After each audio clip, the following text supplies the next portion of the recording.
Start the recording. And welcome, everyone. Let's just kick this off. I think we have enough quorum. Thanks all for joining. My name is Roberto Asa in avatar form here. I will share my screen in a second, but I just wanted to get us started.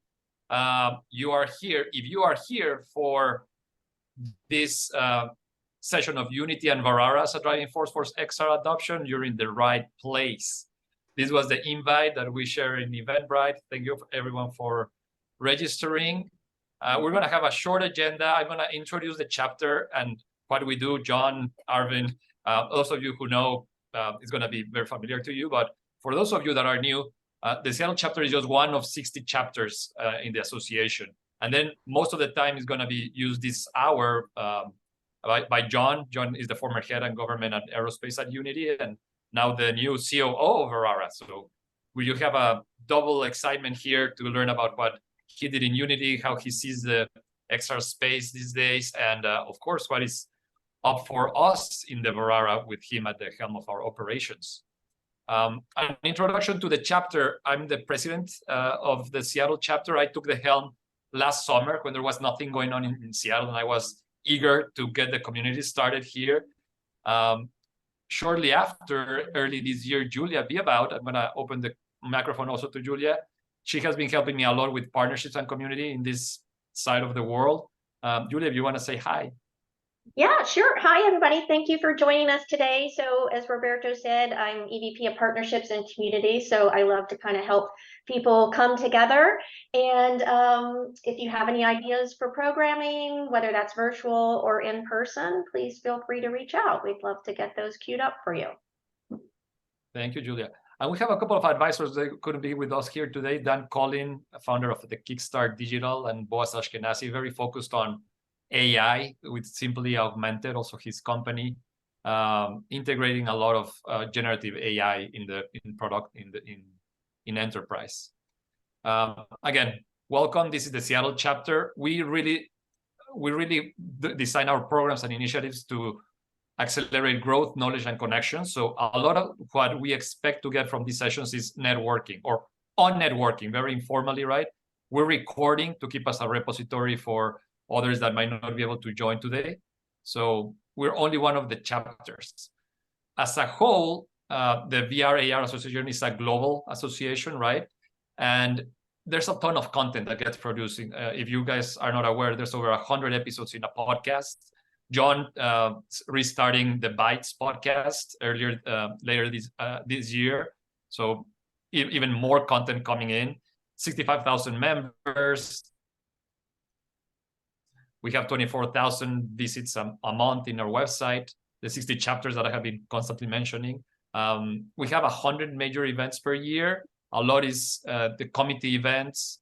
You can see there on the right, Immerse Global Summit that some were alluding at the beginning was in Orlando earlier in October. We had an amazing here in Seattle, an in-person tour of Blue Origin a couple of weeks ago, highly organized by Julia. Thanks so much for that, Julia. And we have a couple of events to close the year, one virtually where I'll be introducing what I do in consulting with Extended Reality Advisory, as well as a holiday social at the Rainier Club here in Seattle. So a lot that is going on in the association, and without further ado, I want to turn it over to John Cunningham. John, I want you to take over the floor here. I'm going to stop sharing. And basically, this is a conversation, guys. John is going to be the lead. We'll be interacting, but please open your microphone and interact. Okay. Well, hi, everyone. And Roberto and Julia, thank you so much for inviting me to participate. This is the first official event that I've done as the new COO. So I'm truly honored. I'm still trying to figure out what COO means, but we'll get there. For those of you that don't know, I've been in the VRA, my gosh, since 2017, 18 maybe.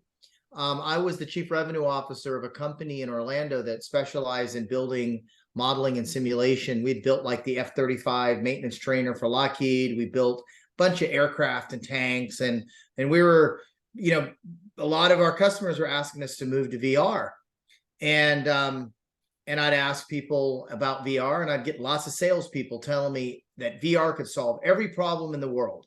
And I was like, I'm tired of talking to salespeople. I want to talk to people that actually know what to do. And I just kept getting salespeople. So I jumped on an airplane. I flew out to California, went to a couple of VR conferences and met this guy named Nathan Pettyjohn and Amy Peck and all these other folks that over the years have become friends. And I realized that they were all members of this group called the VRARA. And these were people that actually knew what was going on. And the funny thing is I met Seppo from Vario, like at the first conference. And he was telling me about this new product they were going to build, which is going to revolutionize VR. It's going to be human eye resolution. And the name of the company was Varjo. I'm like, what's a Varjo? Vario, right? So anyway, so I realized very quickly that the VRAR was a place to go where people actually wanted to collaborate, understood what was going on. And it was less of the salesy stuff, right? More of there's still some salesmanship. I mean, let's be real. This is an association. But then I realized when I got back to Orlando, we didn't have a chapter. I was having to go everywhere else. So I talked to Nathan. I said, hey, Nathan, how come there's not an Orlando chapter? He's like, well, we never really thought of it. So I talked to the Army, the Navy, the Air Force here in Orlando. I talked to Disney. I talked to a bunch of other people. And everybody's like, oh, my God, that's a great idea. We would love to have one. So I opened my big mouth and I got the job. That's how that happens, right? And so really cool, though, that the story here is I got a lot of people in the community excited because everybody wanted to learn as well, right? And they also were building content and they wanted to try to market their content and applications outside.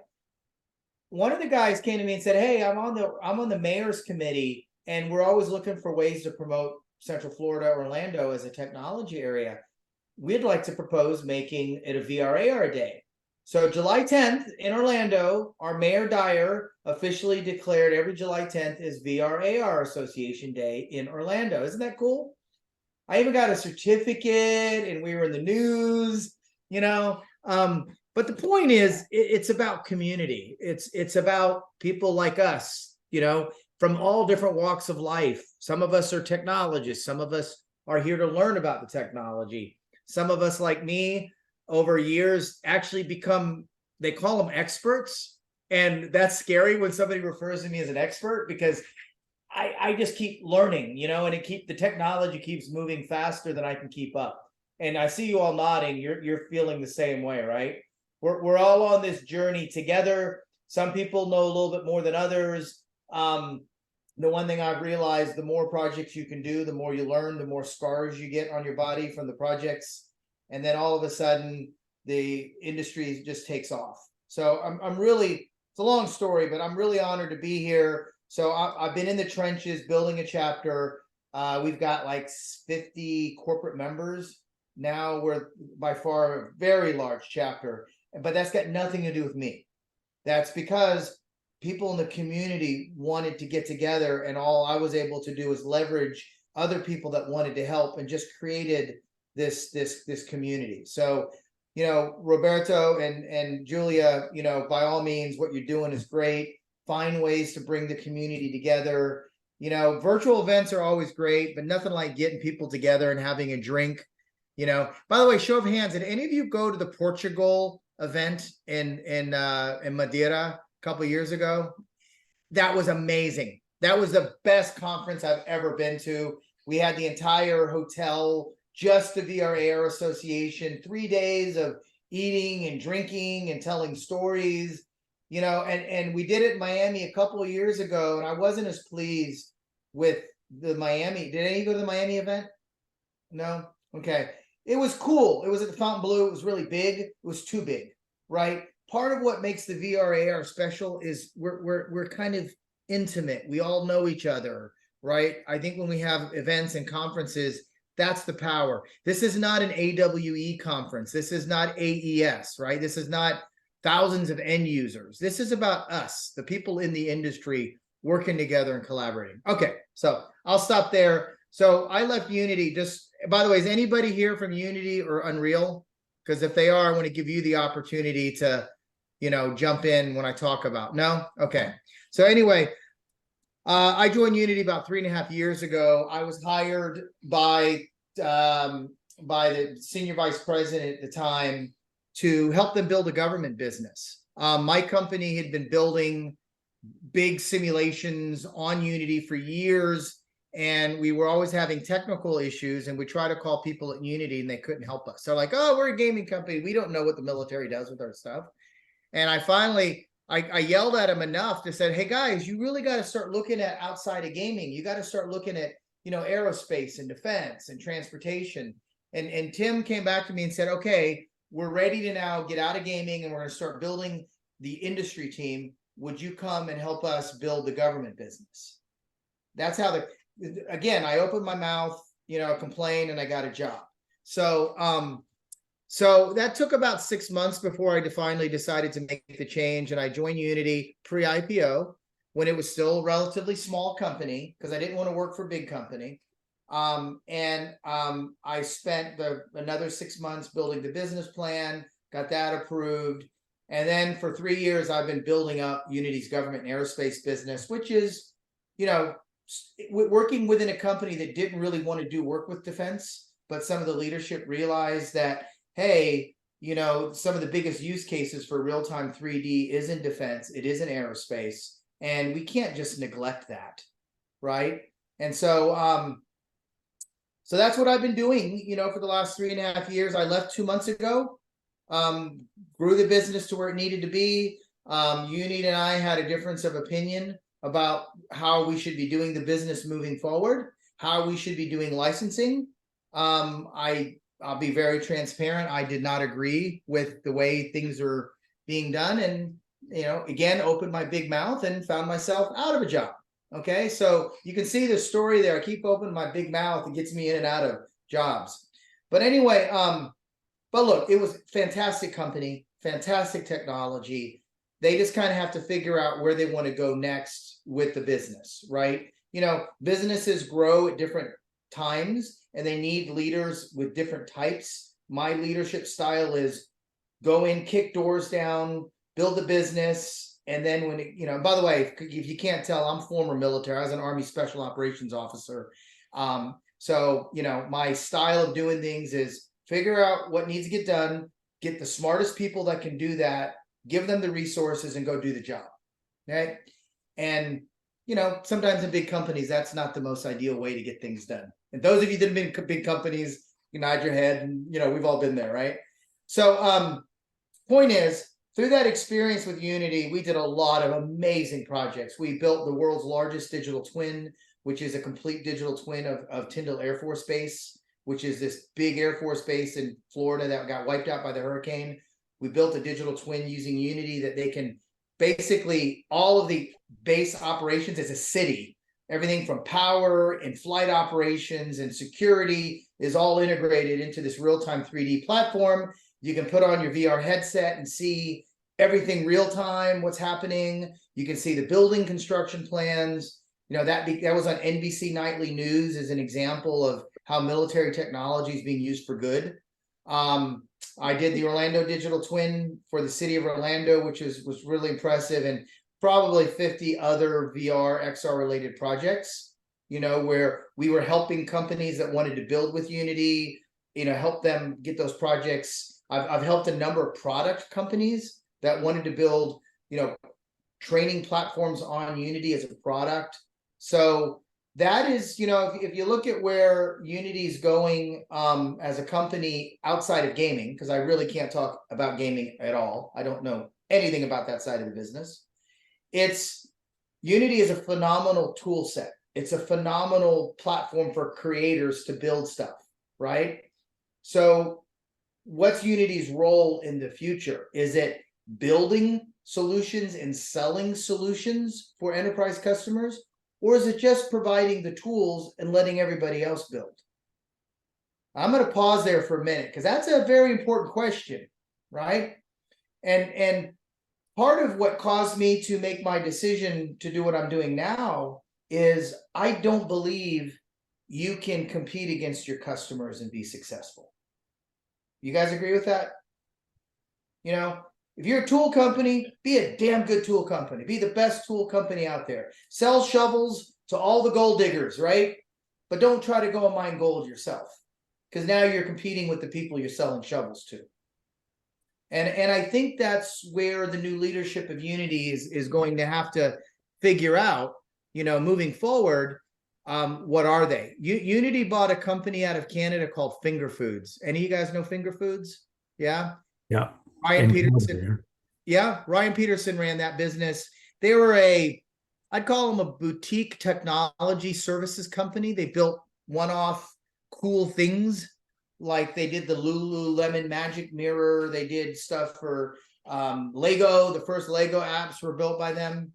So Unity acquired them with the idea of we're going to have services to wrap around our products to help our customers, right? You know, you guys work with SAP before, right? When somebody wants SAP, they hire SAP, comes in with their consultants, they do the architecture, the design, and then they recommend 1 of 10 companies to go build it for them. They don't actually do it themselves. And then all these SAP partners make a lot of money doing the SAP implementations. I call that the SAP model. That's a great model. Your value is you know your product better than anybody else, and your consultants should be the top in the world. And people will pay for that. But if you drop down and start building it for them too, then it makes things a little bit confusing. And that's what happened with Finger Foods, right? They wanted to go out and do the projects themselves. You know, the Vancouver Airport digital twin, that was our project also. We built that project for Vancouver Airport. But how many other studios would have loved to have that project that use Unity, right? So I was finding myself more and more in a position where people were coming to me and saying, John, you know, we love you guys, but we think you're competing with us. And, you know, I started getting invited to less and less lunches, you know, and people at ITSEC like saying, hey, are you going to be competing with us on this? So, but that's because Unity needed to grow. They needed more products. They didn't, you know, if you look at what Unity had up until 2 years ago, it was Unity Editor, Pixies, and a couple other things, right? All great tools. And then they went out and bought a whole bunch of companies and then tried to figure out how to integrate them, how to plug them in. And then they were like, oh, we got to grow revenue, so let's go win these big projects. John, go win us really big multi-million-dollar projects, which we did. But those are services, okay? So now what's happened is Unity's launched a number of new products. You probably saw the announcements. They're coming out with Muse and Centis and the Unity Cloud platform. Awesome tech, awesome products, right? It's gonna, I was telling people, man, if you're not a Unity developer before, you need to go look at this stuff, right? Because, you know, generative AI, the ability to create models and stuff using your text, you know, putting AI at a runtime, so you can create an application in VR and actually have guided assistance on the app. That's transformational. So that's what's coming out. But in the interim, and I'm going to have to be very careful how I say this because I don't want to wind up in court. Unity had to make some decisions on how to continue to grow without having new products. So one of the decisions they made was to go into their existing customer base and increase the prices of this licensing, right? So, you know, once you get to certain market penetration, 60, 70%, it's hard to grow without more products or without raising your prices, which is a happy problem, right? You got so much market ownership. So that was the decision. So on the enterprise side, there was a whole bunch of products that used to be called Enterprise and Unity Pro and a whole bunch of things. This year, they basically said, okay, we're going to offer one bundle, right, for anybody that's outside of gaming. If you're not at gaming, if your code for your company isn't gaming, then your license fee is $49.95 a year. Full stop. Doesn't matter, right? Unless you make less than $1 million in revenue and you have less than a couple 100,000 installs or something. There's some details in there. But for the most part, anybody that's making more than $1 million a year, you have to buy Unity Enterprise, right? Which includes Pixies and includes an editor license.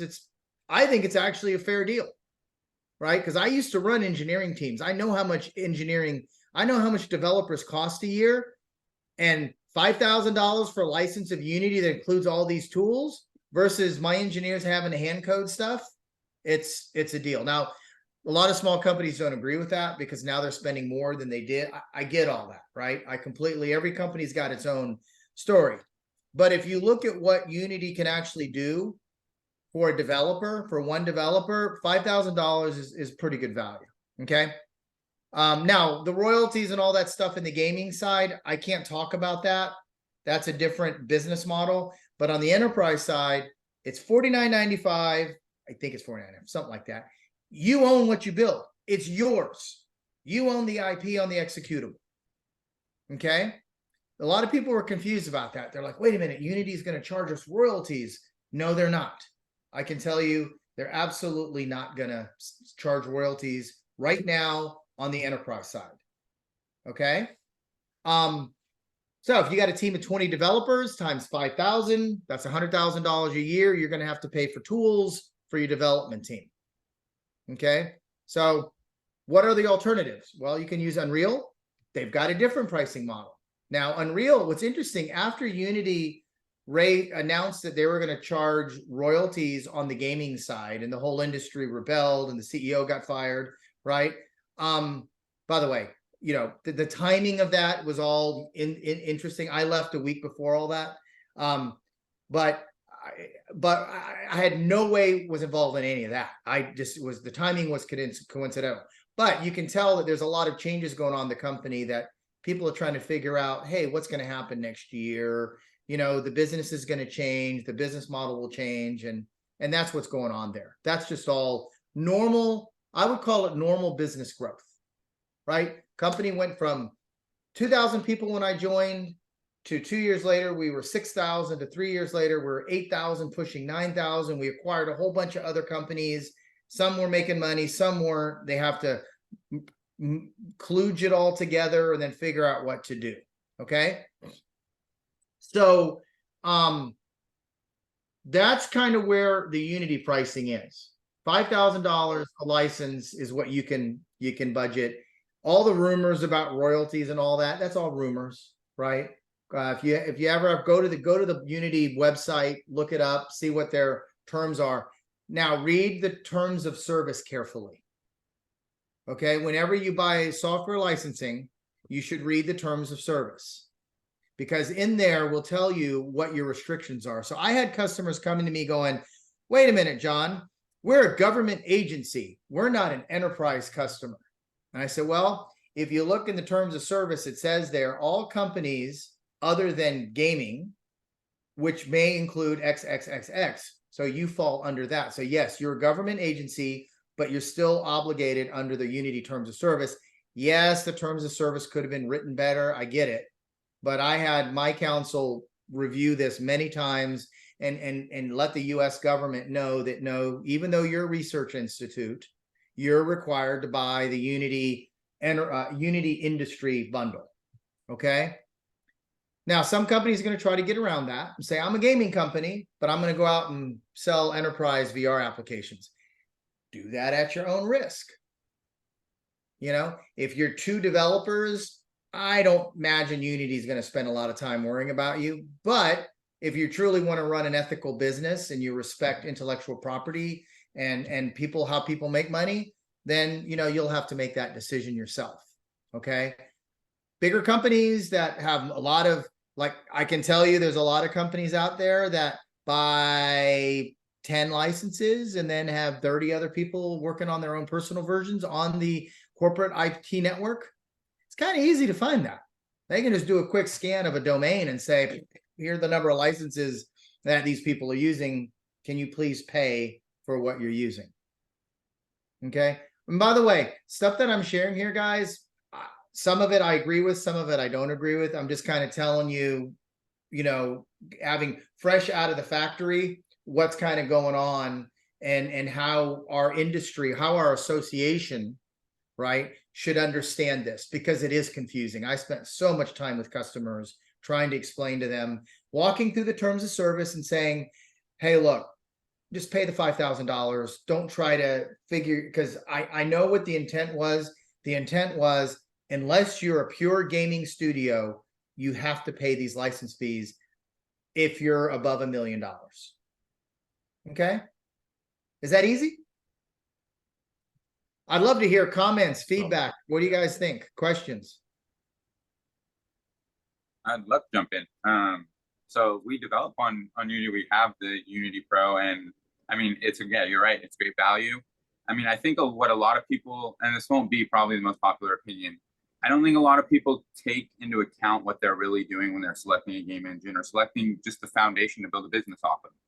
If you don't pay into that, you can't rely on that.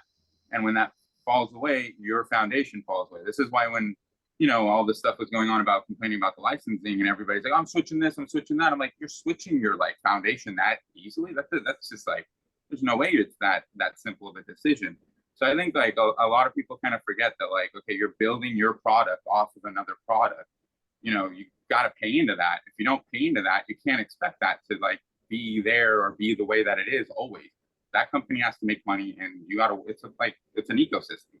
So just want to throw that. Well, and you know, Arvin, humans don't like change, right? And so I'm just going to use a hypothetical. I built my government business on free licenses of Unity for the last 5 years, and now all of a sudden you're going to charge me $20,000 a year. That's not fair. Well, a question, I actually had that case. I went, so you've been using Unity free version for all these years? Yeah. I said, did you ever realize that you're not allowed to use Unity free version? What do you mean? Did you ever read your terms of service? No, I let my engineering team take care of that. That's your problem. You're the business owner, and you let your engineering team just determine what okay, you've delegated your responsibility to them, but your business is now in jeopardy because you've been violating that company's terms of service. Exactly. Yeah. But the financial impact is still a financial impact, right? Now, here's the other thing I tell people. Once again, having run a development company that used different tools, right? Unity was one of them. It is not a game engine. A game engine is a very simple image generator. This is a super powerful development platform. I've had people come up to me and say they built their entire business off of Unity, their entire studio, right? And they had no formal training. The tools were so easy they could hire young people out of school to learn it and build content and generate revenue.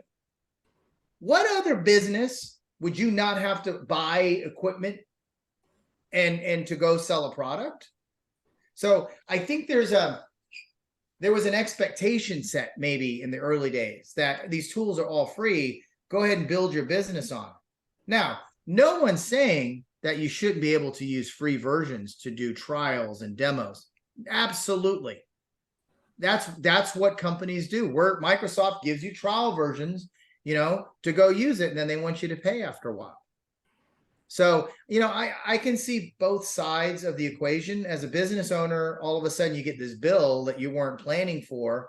It might be so much that it tanks your business. Right? Now, switching. I'll tell you a story. Years ago, I had Unreal come to us when I was at my last company. We had a product that we'd built on top of Unity, and they said, hey, we want to give you a mega grant to move to port your platform over from Unity to Unreal and support both of them. Man, my engineers were all excited. They were like, oh my God, this is great. Let's go now, because they loved Unreal, because most of them were building games at night. Right? A lot of engineers, developers moonlight doing their passion. This is my day job, and this is my passion. My son is an Air Force officer.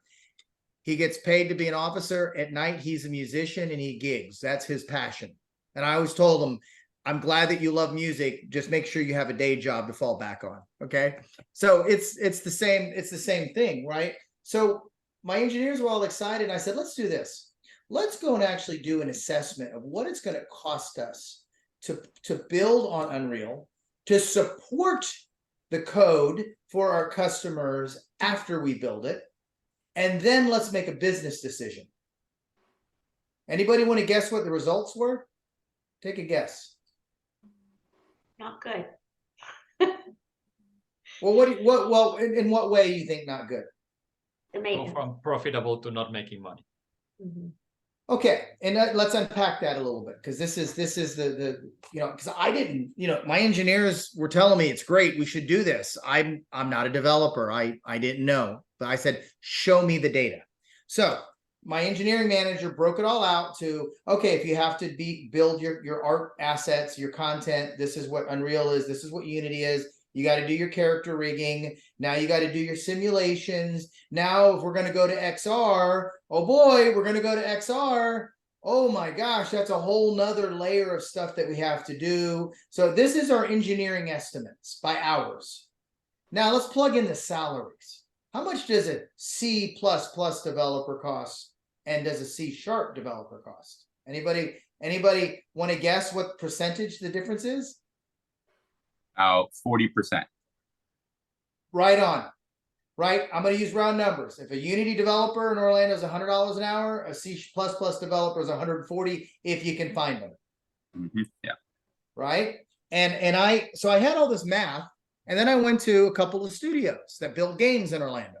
There's some really cool studios in Orlando.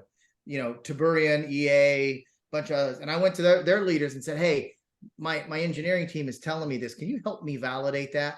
I had one studio owner said, oh, if it's XR, we don't even try Unreal. He goes, it's just too expensive. And we can't find the C++ engineers. They're all being gobbled up by all of these other companies that need C++ engineers for automation and robotics. And so we're just going down the Unity path because we can get these developers out of Full Sail and out of UCF, and we can train them, and the tools are so easy to use. I'm like, okay. So that was my experience. It wasn't that Unreal was any better or worse. It was, from a business perspective, to build a simulator for XR was about 40% more. I can chime in a little bit too and say, from a developer perspective, we use both platforms, but recently we've had more trouble with Unreal Engine that's needed what we call a platform engineer, which is not what the C# developer is going to be. It's somebody that knows not only Unreal Engine, but knows the platform that Unreal Engine is building on top of, that's running on top of, to fix the bugs that are in the engine or to adjust the engine to do whatever it is that we need to do. So there's a lot more of that goes on, that there's almost to the point that I would personally say that if you're a studio, and you're gonna be going down the path of Unreal, especially with XR, you definitely need to have somebody on staff that is an actual platform engineer that knows everything down to the bits, because you're going to run into bugs that are just going to be show stopping, and the only way to fix them is to have somebody that knows how to fix them, because you won't get Unreal to move fast or Epic to move fast enough for you to do what you need to do. And we've run into this, so yeah. Yeah, absolutely right. And and once again, now that I'm out of Unity, by the way, besides being CEO of the VRARA, I set my own consulting company up called Spatial Synergy. Because I want to do all the stuff that I was doing at Unity that I love, which is connecting companies and helping solve problems. And, but I have to be independent now, right? I have to look at clients that are saying, hey, we want to roll out XR. Can you make some recommendations? I can't lead with, at Unity, I always led, well, build it on Unity, right? I mean, now I really got to sit down and look at it. And so it's like anything, right? Tools are tools. You pick the right tool for the job, right? But your point about, having back-end developers that understand what they're integrating, that's all part of it. If you're just building a cool training app or a metaverse app, throw it in a VR headset and you want it to look really good, probably not that important. But if you're trying to build a digital twin that needs to connect to real-time data, and you need to visualize it, and you need to put it on a phone, a tablet, a web browser, you need to go XR. Now, all of a sudden, you're getting into, okay, I'm going to have to put out to these different platforms. What's that? What does that take? By the way, Randy, good to see you, man. I know you're on mute. I see your smiling picture there, though. Well, that's Randy smiling in his photo. But it's also, keep in mind, they're two different businesses. Okay, let's unpack that. What is Unreal? Unreal is a game development platform, a game engine built by a game company so that it has its own tools so they can build games, and then it allows other people to use the tools that it builds for itself. Does that make sense? Right? First and foremost, They don't go up, you know, and say, oh, you know, our engine business made this much. This is what Epic Games does. Okay. Unity is exactly the opposite. They're a software technology company that builds tools that people build games and applications on. And as such, they charge for it and they reinvest a percentage of all revenues back into R&D, back into listening to customer needs and building the features and capabilities that customers want first, not, hey, we need these for our games. Oh, by the way, you guys can use it. It's a fundamental different approach to business, right? And so it just depends, right? On once again, what's the right tool. By the way, I'm working on a project right now that we're using Unreal Engine 5 for a simulator. It just, for that particular project, it's a better tool for what that customer needs because it's closed loop. We're going to build one executable and we're just going to cookie cutter them and ship them out across the military. Okay. So I'm trying to be as unbiased as I can. Right. Now the royalty, the business. So after Unity announced it's changing its business model for the gaming industry, Unreal announced down in Louisiana at Unreal Fest that they were coming out with an enterprise licensing model too. And it would roughly be $3,000 per license per year. I don't know. I haven't followed what happened, but they made the announcement saying we're going to have to start charging too. But theirs is going to have a royalty model in it. What really, as a former chief revenue officer, what really bothers me about anything royalty, the more I make, the more they make. Right? Now, for some businesses, you could say, hey, that's not a problem. I'll give 5% of my business until you're making $100 million and you're trying to sell your company and you got this revenue tail that devalues you because 5% of everything you ever sell is going to go to this other company versus I'm going to buy this much and I'm going to pay this much every year. It's not a royalty. It's a fixed cost. So royalties in the development business concern me from a business perspective. Would you guys agree with that? Yeah. Yeah? Yeah, definitely. You know, when you're a three-man studio, I mean, I love talking to gaming companies, by the way, because game studios, they absolutely believe they can change the world. Every single one of them. Oh my God. One of the guys I work with who's moonlighting was so upset when Unity changed its pricing model for gaming because he said, our game's coming out and it's going to sell hundreds of millions of copies. I'm like, really? He goes, yeah, it's going to cost us millions of dollars. I said, okay, you know, why don't you worry about that problem when your game comes out? But he really believes that their game is going to scale, and he might be right. Because I don't think you can have that kind of passion in building games if you don't really believe it. Yeah. Right? There's not enough money in it at that level to be able to do it without the passion, I'd say. Yeah.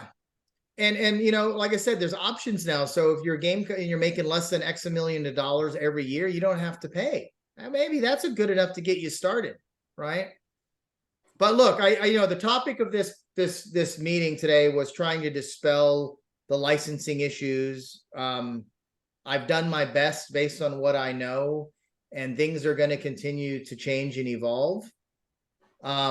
What other questions? Well, there was actually a Lotus question. Linda, if people don't like change, they probably shouldn't be in tech. Change in this industry, yes, I'm absolutely with you there. And then loaded question, depends on what country you're hiring them from. Our Albanian developers are nowhere near as expensive. Yes, let's talk about that for a moment. Offshore development, absolutely. I mean, there's a couple of companies in India that are just cranking out crazy amounts of content for training. They're basically taking every piece of equipment ever built and building virtual training, and then selling that content back to companies in Europe and the US. Like, hey, you don't have to build training for a Cummins 320 diesel engine. We've already got all the models. We've already built it for you. That's a good business model. If you've got labor in low cost areas to build that, wonderful. Here's the challenge. Here's the problem. 30 years ago, 25 years ago, I moved to Singapore and I built a software center for HP. You know, HP, the company HP. I built their software center in Singapore, and they brought in, they tried to outsource so much stuff to India from Singapore. And the developers were very capable, very sharp. Problem was, we were selling enterprise. We were building software for banks, for telephone companies, for real estate companies. The developers that we were subcontracting to never had worked in these companies before. They had no domain expertise. And so if you gave them a really good structured set of requirements, they could bang out the code. But if you had to build a billing system for a cellular phone company, and the project manager has never worked in a cellular phone company, he wouldn't understand the different formats of data and how you got to do things. So we quickly ran into a problem where, while we were saving a lot of money on our developers, we were falling behind on delivering projects, and we had to increase our project manager to developer ratio. Does that make sense? So yeah, we saved some costs over here, but we had to add some costs over there. Overall, I think we actually saved a lot of money, but it wasn't just offshore it and your problem goes away. Okay.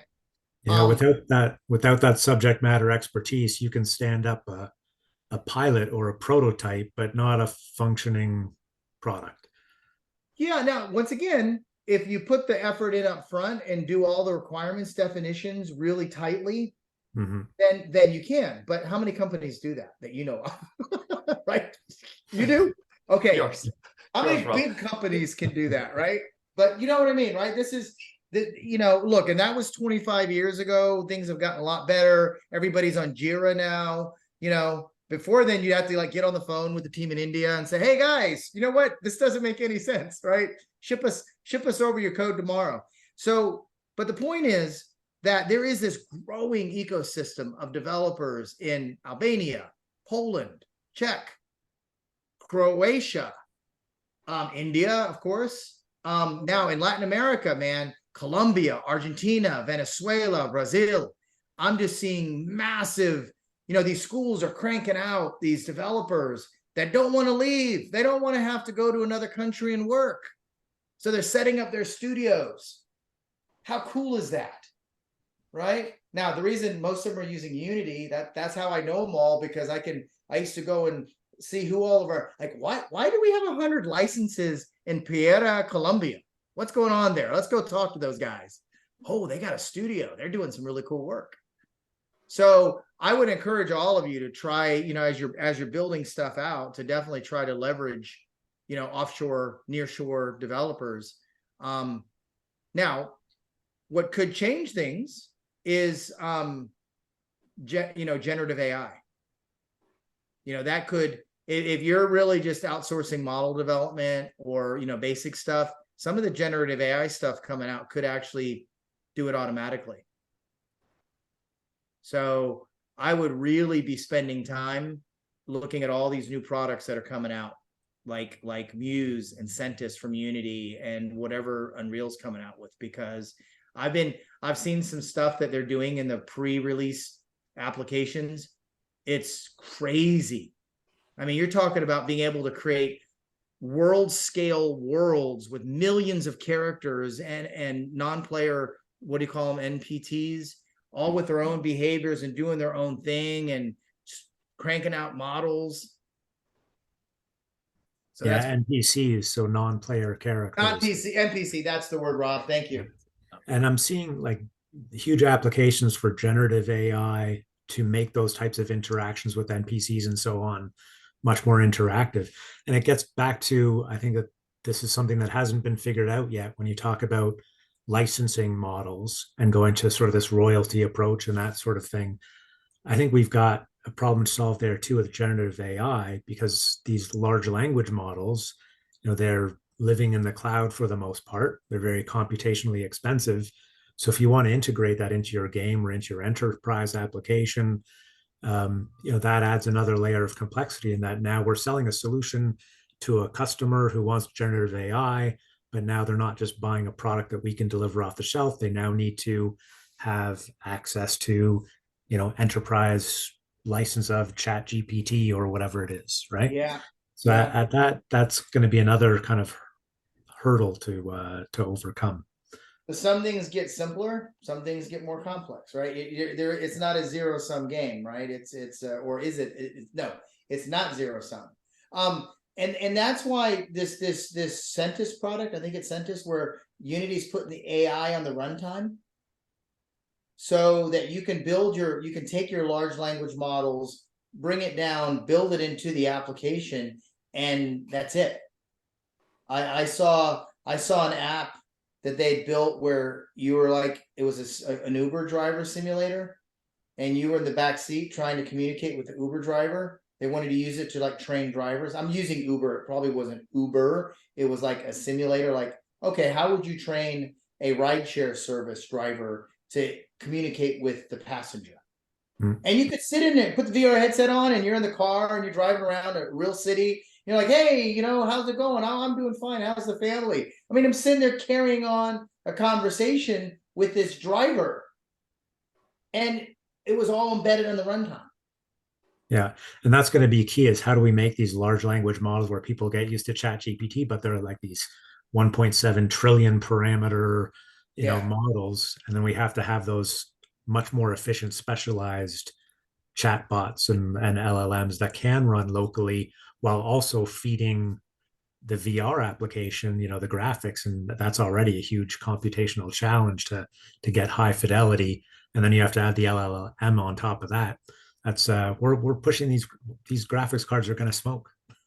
Oh yeah, well yeah, we're pushing the graphic cards, and then you talk to the VR headset manufacturers and in NVIDIA. Oh no, everything is going to be streaming over 5G. Like, okay, I want to see that. By the way, Rob, hey, John, go ahead. Yeah, before we leave, can we touch a little bit on the topic of tipping point that we were talking at the very beginning, the tipping point of XR for even further adoption? Yeah, not just by the enterprise, but even more consumers trying to get into it. Yeah, outside of gaming.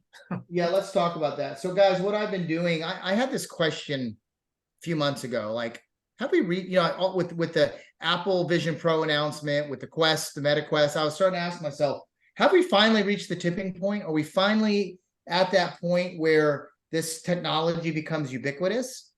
And so I used to do a podcast for Orlando. I called it the VRAR Bites podcast, because I wanted it like no more than 10 minutes, like a bite. I can't stand sitting through 15-minute podcasts unless it's really, really interesting.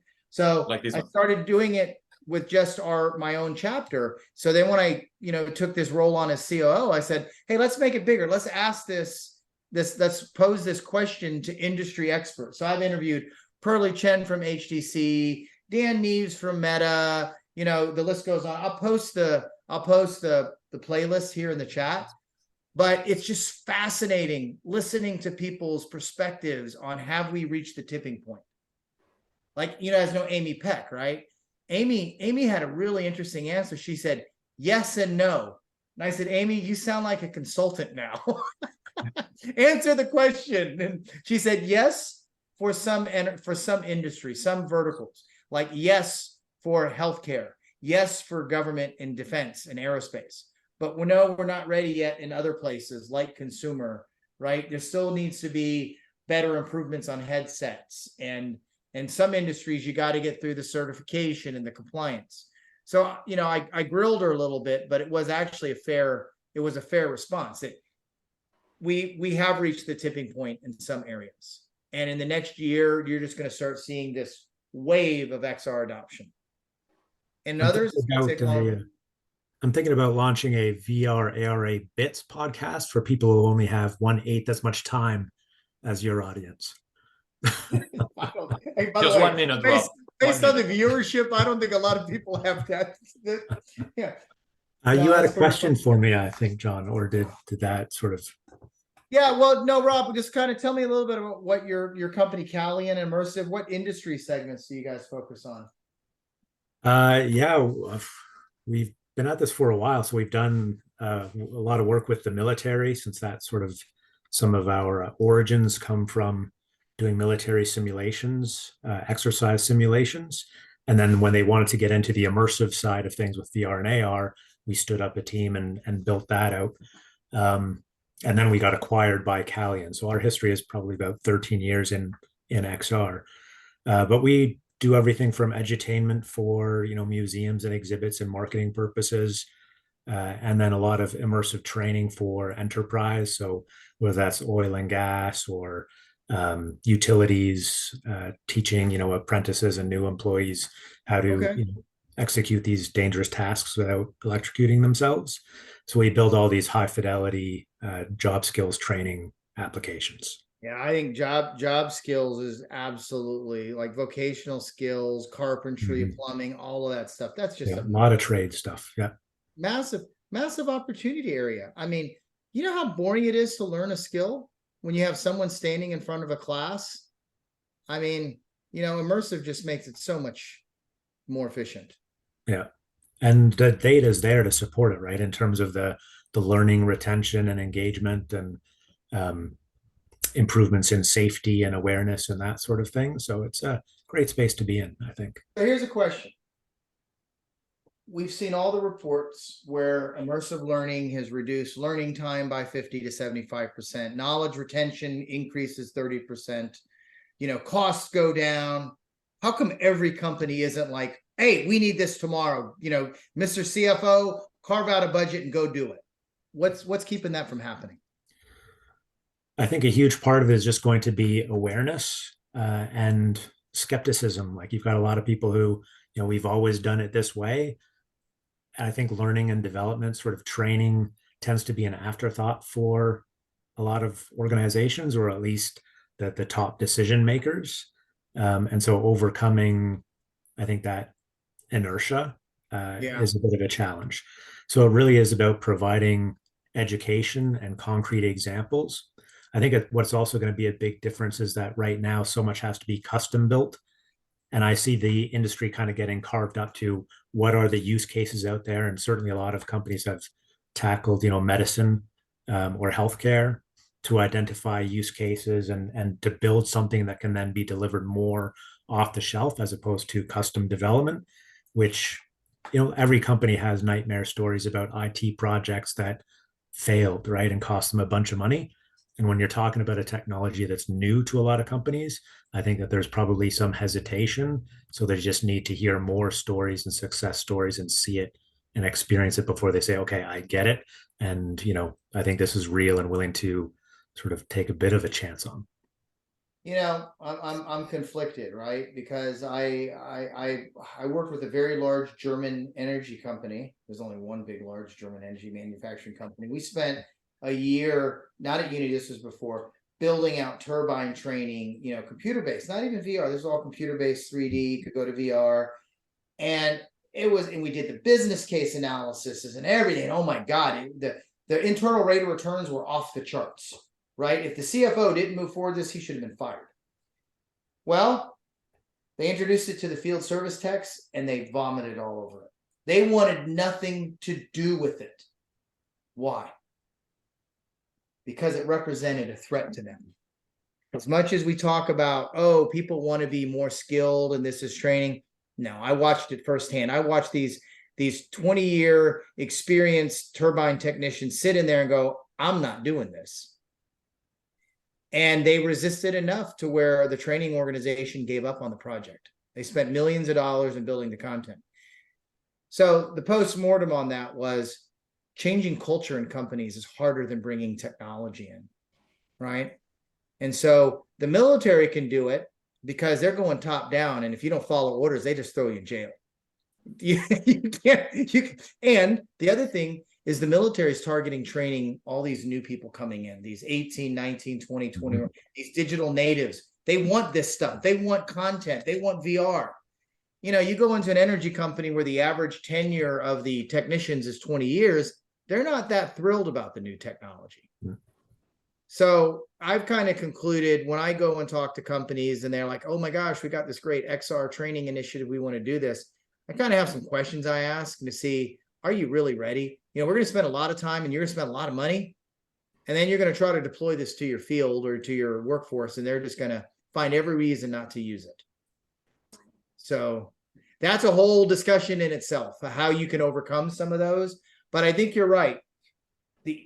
if there's off-the-shelf content that a company can just subscribe to, okay, we're going to do training on the, XYZ generator. We're going to buy modules for 100 people. Everybody's going to go do this training and they don't have to invest any CapEx in it. That subscription model, that helps, right? Yeah, I wonder if there's ways to sort of seed the idea, because I think a lot of people are just intimidated by VR, any kind of new technology, and they don't want to look foolish, right?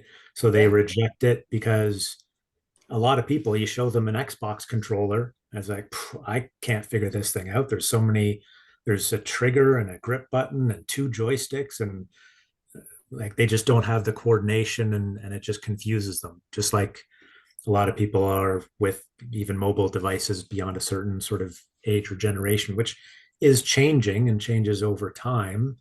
And so I think, like you said, the younger generation is going to make it a lot easier to sell this and get it into organizations. Yeah.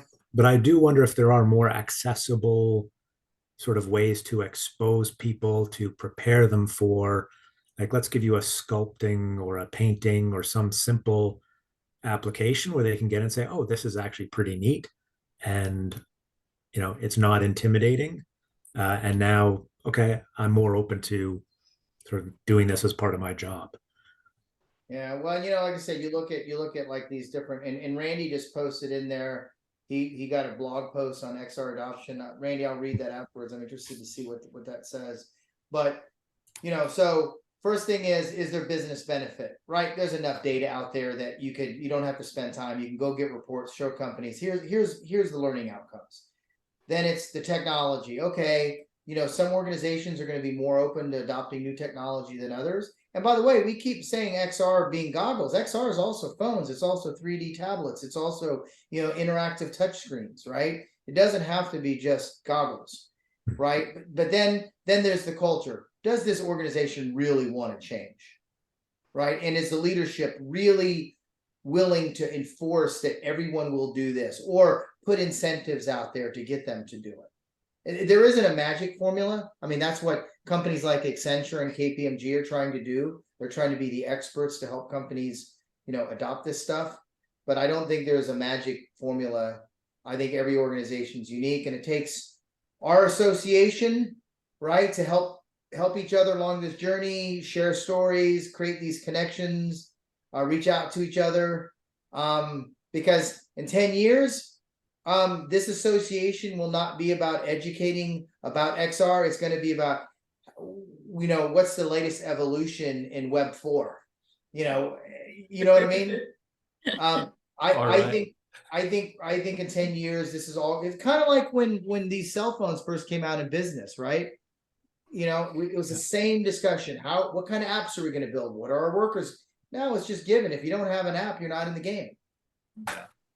Yeah, really good point. And with that note on Web 4.0, I think we're reached the top of the hour. Thank you, everyone, for joining. John, really appreciate engaging all of us, everybody for participating. Arvin, Rob, Randy texting us, Linda B. Dan, I didn't see you until after the introduction. So thank you for joining and helping the chapter. We're well off the ground, and monthly activities are really engaging members, and we hope that the Pacific Northwest drops its little contribution to the VRARA as a whole, John. So thank you so much, everyone. Yeah, thank you all. Have a good day. Thanks, Roberto. And happy holidays. Take care. Thank you, everyone.